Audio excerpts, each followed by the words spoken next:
In today's video, I'm going to teach you how to build a flowchart in Miro. If you've never made one before, don't worry. By the end, you'll have a clean professional flowchart ready to use. First, open your browser and head to Miro.com. After you sign in, you'll land on your dashboard, which is the central place for all your boards and projects. Look for the option to explore templates. This opens Miro's template library, which is the quickest way to get started because it gives you a solid structure to build on. In the search bar at the top, type the word flowchart. You'll see several results, but the standard flowchart template works well for most processes. Select it, then click Use. Miro will create a new board from that template so you can jump straight into building. Now customize the template to match your process. Zoom in for a comfortable view of the canvas, and take a moment to scan the starter shapes. You'll typically see common flowchart symbols: ovals for start and end points, rectangles for steps, and diamonds for decisions. Drag the shapes you need onto the canvas and double-click to edit the text. To connect steps, hover near the edge of a shape until connector points appear, then drag from one shape to another. If you need arrowheads, pick them in the connector toolbar so the direction is clear. Keep your layout simple and consistent.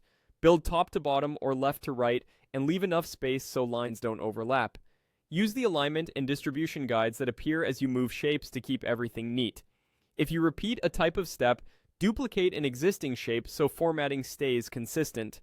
You can also change colors or line styles to highlight important decisions, but aim for clarity over decoration. A few quick tips to work faster.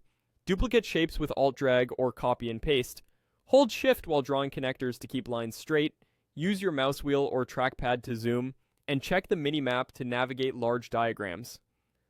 Adjust text size and weight so headings stand out.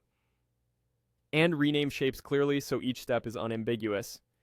As you build, test the logic by following the arrows from the start shape through each path to an end.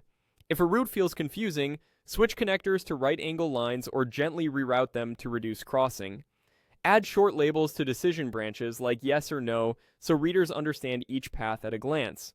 When you're satisfied, zoom out for a final review, make small spacing and alignment tweaks, and your flowchart is ready to present or reference in your next meeting. That's the whole workflow. Explore templates, search for flowchart, select it, and customize it to fit your process.